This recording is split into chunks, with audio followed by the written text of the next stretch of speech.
Moving on to a very exciting and important part of the India Idea Summit, the USIBC's Global Leadership Award.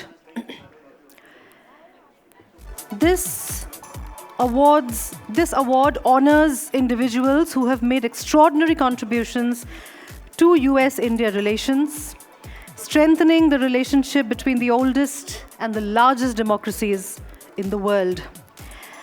Presented by USIBC since 2007, the USIBC Global Leadership Award recognizes corporate leaders who have an outsized impact on advancing USIBC's mission and shared prosperity between our two nations. May I call upon Shireen Bhan, Managing Editor at CNBC TV 18, to preside over the Global Leadership Award ceremony. Shireen, I hand over the session to you now. Thank you.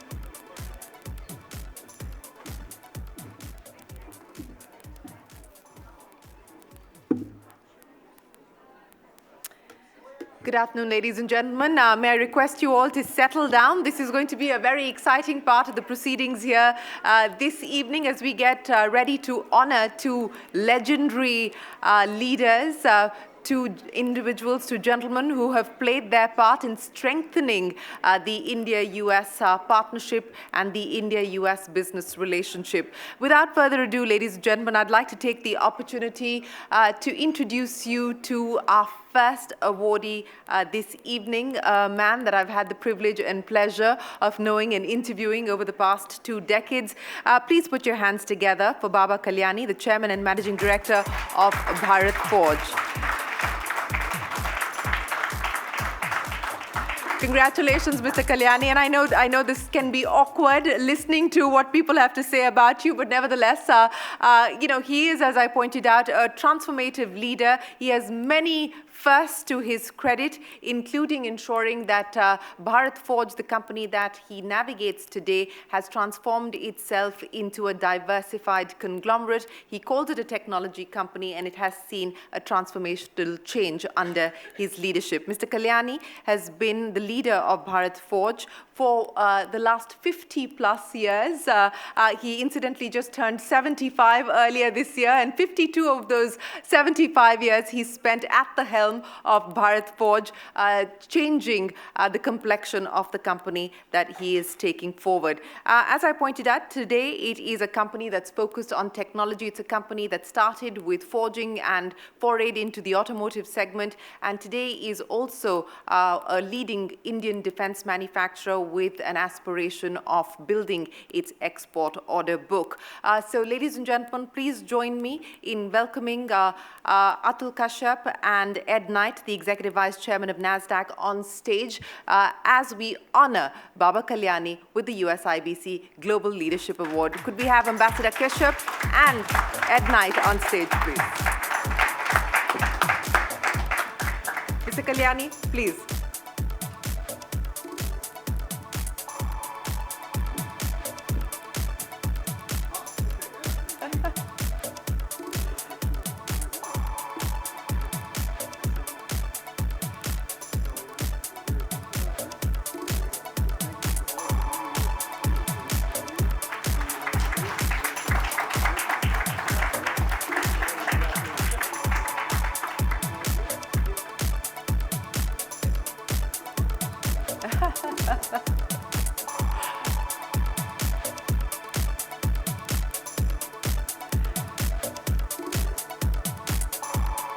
Thank you very much, Ambassador Kashyap. Thank you very much, Mr. Knight. I'm going to have you back on stage shortly, but Mr. Kalyani, the mic is all yours, sir.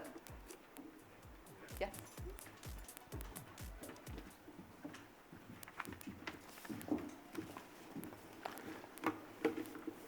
Thank you, Shireen. Ladies and gentlemen, it's a great pleasure for me to be, and a great honor to be bestowed with this USIBC 2024 Global Business Leadership Award. And first and foremost, I take this opportunity to extend my sincere thanks and gratitude to the jury members, Ambassador Kashyap, and the governing members of the U.S. India Business Council, and the U.S. Chamber of Commerce. I have a long history with the United States. I did my engineering in the U.S., passed out in 1970 from MIT in Boston, came back here and started working in our family business, what Shireen talked, a small forging company. It was about $1 million in sales in 1971, 72. And of course, with whatever I had learned in the United States, in the institution that I was in, and seeing how US has had technologically developed at that time, we decided that we need to do something in India to develop our industry and create a manufacturing industry that is one of the best in the world.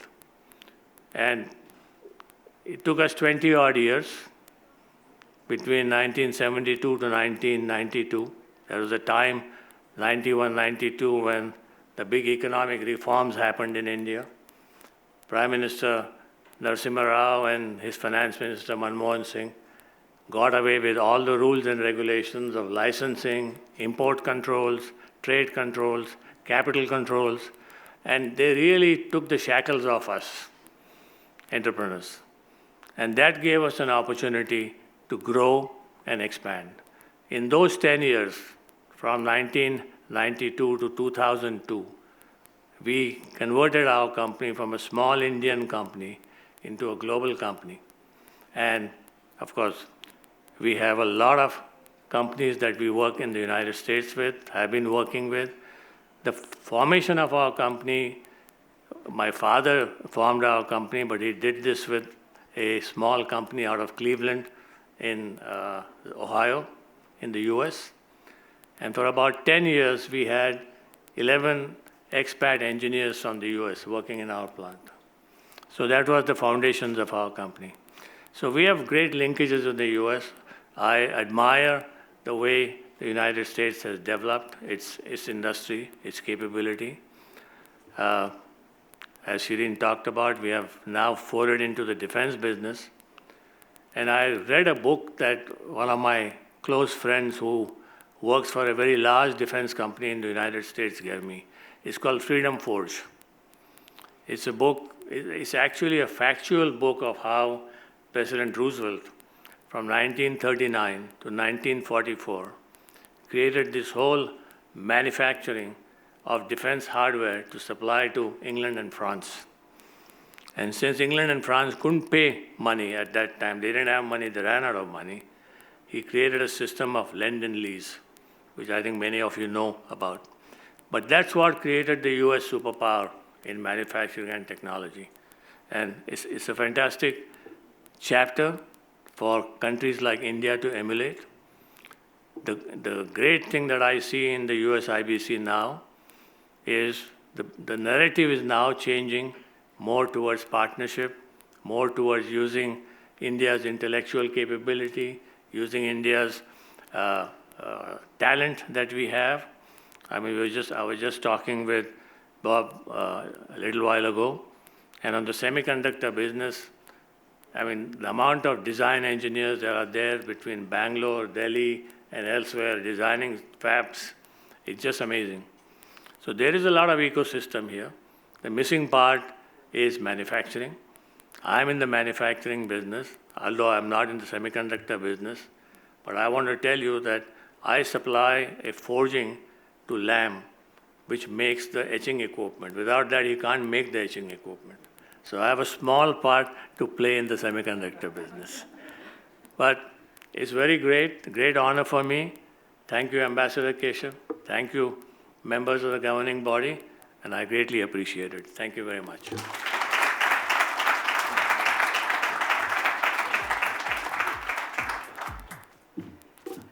Once again, congratulations, Mr. Kalyani. It's an absolute pleasure to be here while you receive this honor. Ladies and gentlemen, it gives me great pleasure to announce our second awardee for this evening. Bob Pragada has led groundbreaking initiatives at Jacobs, redefining engineering and infrastructure globally and working with India as a key strategic partner. His commitment to innovation, state-of-the-art infrastructure and diversity has set Jacobs to truly become an example of the U.S. India partnership. I don't know how many of you know this, but Bob has spent, 9 years as part of the U.S. Navy before he moved to the private sector, and of course has been at Jacobs since 2006 and then took over as CEO in 2023. And here's some interesting trivia. His Spotify list will tell you that he likes rap music a lot. So Bob Pragada, congratulations, and may I request Ambassador Atul Keshav and Ed Knight to come and do the honors. Ladies and gentlemen, a big round of applause for Bob Pragada.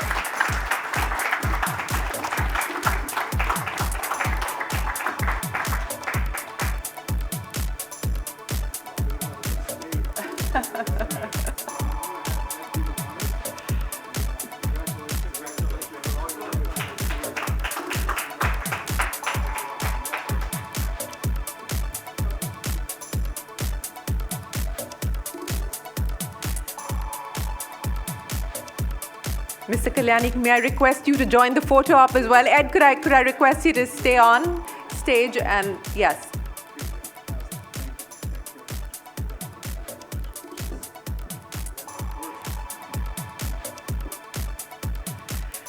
A big round of applause for the winners of the USIBC Global Leadership Awards.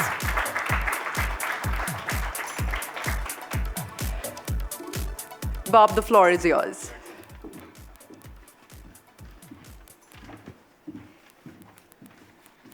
Shireen, thank you. I am definitely humbled to be standing here and receiving this award. Especially want to thank the USIBC and Ambassador Shep for our continued partnership. Let me start by congratulating Mr. Baba Kalyani for your many accomplishments and the impact you've had not only on India, the US, but the world. Congratulations on the great honor. I'm always excited to be in India. And I'm thankful for every warm welcome I receive from family, friends, and business colleagues every time I come. It is a true honor to represent my country, the United States, my heritage, India, my company, Jacobs, and my family as I accept this prestigious award. For the past 60 years, India has been central and critical to the transformative growth of my company, Jacobs. India epitomizes the very purpose that Jacobs holds so dear, to create a sustainable and connected world together. Our business in India provides unprecedented ways of delivering value to our clients. Firstly, talent with a formidable team of 4,000 dedicated employees that demonstrate the very best that our company has to offer. And we're gearing up, my colleagues are here to witness this, to double by the year 2027. Secondly, commitment.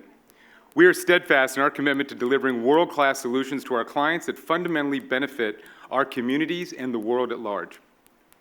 And lastly, our passion for excellence in client service and delivery is truly exceptional and is evident in the prestigious projects and clients that we serve. I want to take a moment to commend the incredible talent in India.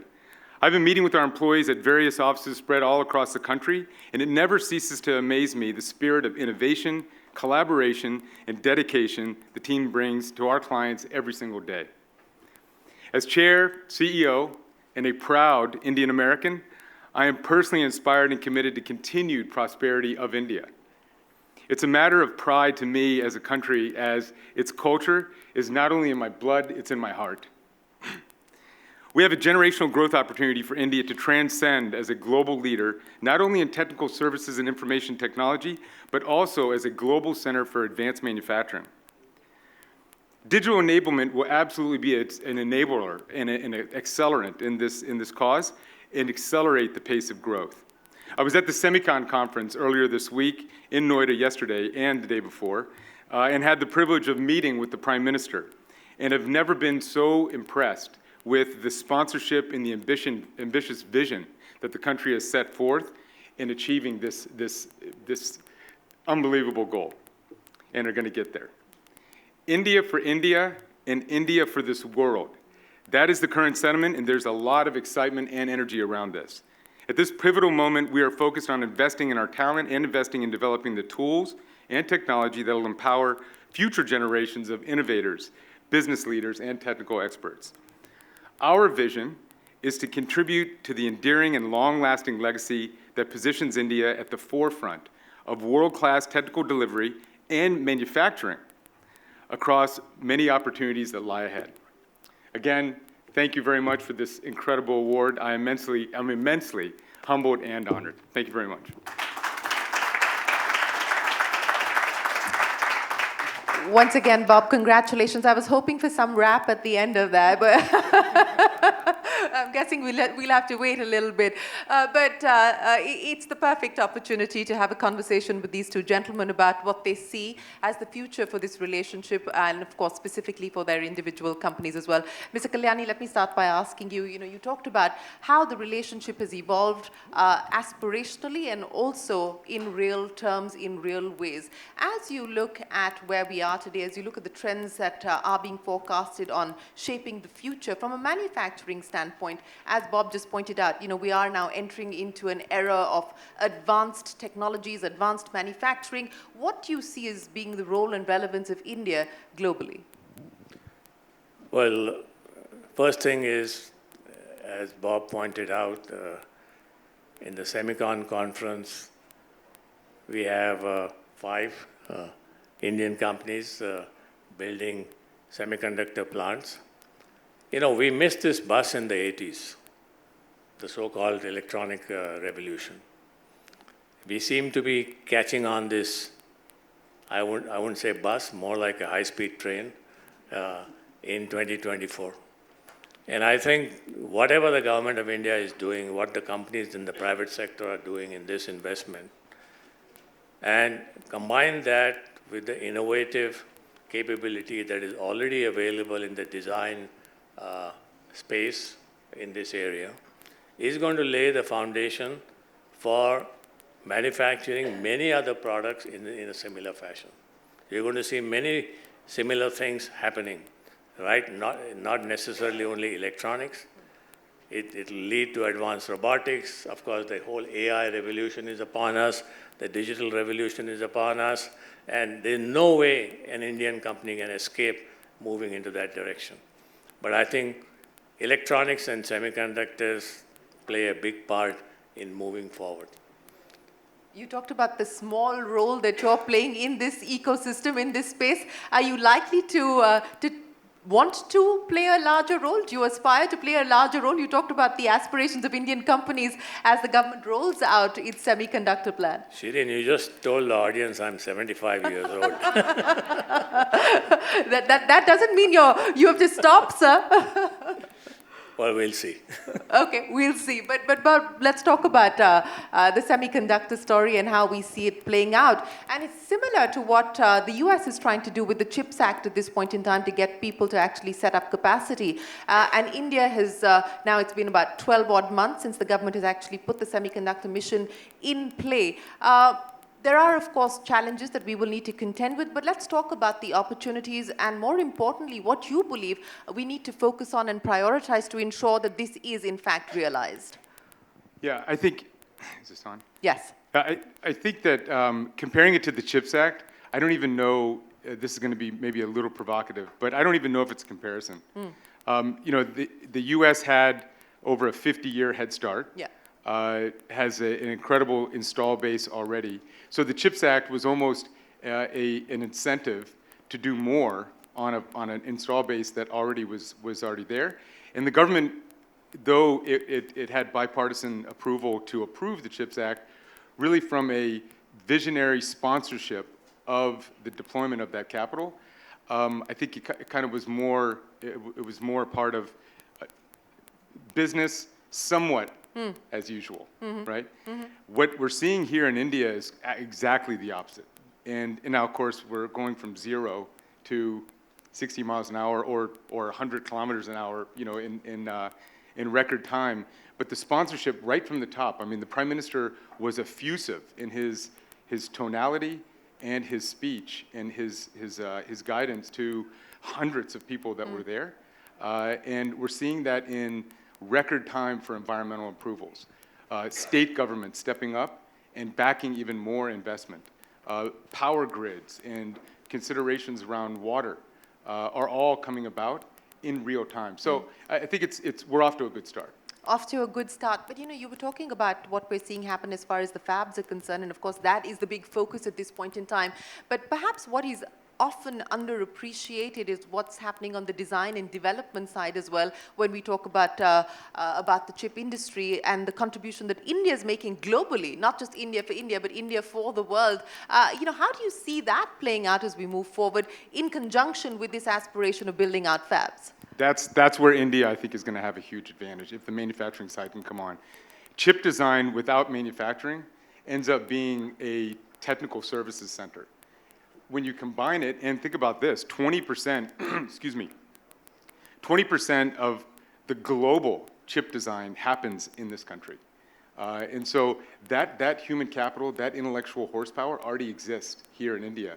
And when you couple it with a manufacturing base, that's going to also, I said digital enablement in my speech, that's also going to be an accelerant as well. So I think it's, everybody was there, the big tool manufacturers, the chemical players, the materials providers, they've been here. The one item, and Baba, when we were talking about it before, is but we're getting there. I don't know if the actual fab design, which is interesting, which is the business that we're in, is fully appreciated on how complicated of a facility this is. But a lot of the executives in European and U.S. Semiconductor companies are in fact immigrated Indians. The Indian government is bringing them back to India. So if you look at the CEO of Micron or the CEO of Tata Electronics, I mean, these are industry veterans that are now coming back. Well, and that's the kind of reverse brain drain that we've been hoping for, and it hopefully will work as far as the semiconductor mission is concerned. But Mr. Kalyani, another area of partnership, and we've seen plenty of momentum building on that in the last few years between India and the US, is the defense partnership, and that is an area of opportunity that you've been focused on personally, individually, and of course through the company. How have you seen that change, and what do you believe is the headroom for potential growth? I think we are progressing very well in this U.S. India partnership as far as defense industry is concerned. I am also the co-chair of the defense group in the India-US CEO Forum. It's going to meet next month in Washington. You already heard about the Tata Lockheed Martin agreement to start an MRO for the big transport aircraft, the C-130s, and ultimately manufacture them. So I think it's moving in the right direction. We have signed the SOSA agreement. Yeah. There's only one more agreement to be signed, and that is how does U.S. treat India as a partner in terms of supply, putting India in the supply chain of U.S. defense companies. There are only 11 countries today which are approved as suppliers as per the U.S. System. So that's kind of work in progress. But once that happens, hopefully in the next 1 year, there's a lot of work going on at both the ministerial level, the Prime Minister's level, and of course at the industry level. And we see great opportunities. I mean, look at it, the U.S. is the biggest market as far as defense is concerned. It's the biggest technology provider for defense technologies. India's defense market is just opening up. And if we are able to achieve the goals that the Honorable Prime Minister has set for 2047 in terms of where our nation should be, and let's say we are somewhere in the region of 25 trillion GDP, then our defense spending accordingly is going to be 15 times higher than what it is today. And you're going to need a lot of technology and a lot of partnerships and a lot of help. And I think almost all of that, a large part of that will come from the United States. Speaking of defense, and we've been seeing very frequently and periodically announcements coming in from the Indian government that the Defense Acquisition Council has cleared orders worth 1 lakh crore rupees and so on and so forth. But, give us a realistic picture of what that means actually in terms of procurement. The process of procurement of defense equipment is very complicated. It's complicated even in the United States, not only in India. But it starts with something called an AON.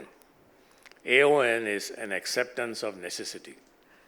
So the three services, Army, Navy, Air Force, or whoever else it is, put up what they need. It goes through the MOD bureaucracy, then the defense minister, and then it's approved as something that is required. And that's what gets approved in a Defense Acquisition Council, AON. So we keep hearing about these big numbers that the Defense Acquisition Council has cleared 1.5 lakh crores of rupees of defense equipment. Actually, the procurement process of that starts 5 years later. And the procurement happens 10 years later. So we shouldn't get too excited with... But the market certainly get excited every time we hear an announcement coming in. They don't necessarily understand the complications that are involved in that. So we have to worry more about which AONs were approved 5 years ago and what is happening to them. But Bob, you talked about the significance of India for Jacobs specifically, and you were talking about doubling your headcount here in India as well. Take us through what gives you the confidence of being able to do that, and how critical India is going to be as far as Jacobs' global aspirations are concerned. The confidence is that we've already done it. We've doubled, just in the last 2.5 years, we've doubled in size based on the growth that we're seeing in other parts of the world. And in our areas of focus in India are specifically in the advanced manufacturing world. Again, historically, that's been for the world, and that's pivoting. And the infrastructure space. So aviation, transportation, water, those talents and skill sets are here.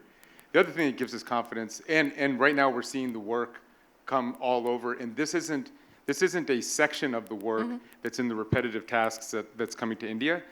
This is an integrated delivery where some of our top talent in the world sits in India, integrates with our teams in other locations, and then we're delivering solutions wherever the project is. And so that kind of growing as a globe is going to drive our growth in India. There is no Jacobs without India. And so as we grow at Jacobs, so is India. Well, that's great to hear. But let me end by asking both of you, since we are talking about global leadership, and I'll start with you, Mr. Kalyani. What does it take to build a company that's not just built to last, but built to lead? What is your leadership mantra? I think there are three things, at least I believe a leader needs to have, at least from an Indian context, to build a business or build industry. One is you need to believe in yourself in terms of what you are doing. You need to make sure that your team believes in what you are telling them and take them along. And third, both put together must do something good for the society, good for the nation. Then all comes in place. It works. Bob? Servant leader leadership, where you respect everyone, you get comfortable in the discomfort, and you do your best every single day. So courage, conviction, and compassion. Ladies and gentlemen, a big round of applause for Baba Kalyani and Bob Pragada. Thank you very much for joining us here this afternoon. Thank you very, very much. Could we please huddle for a picture?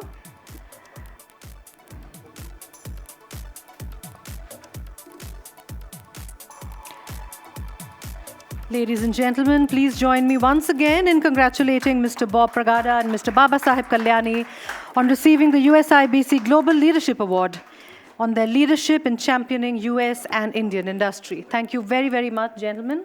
Thank you very much, Shireen. And I'm going to call you back on stage right away for our next session.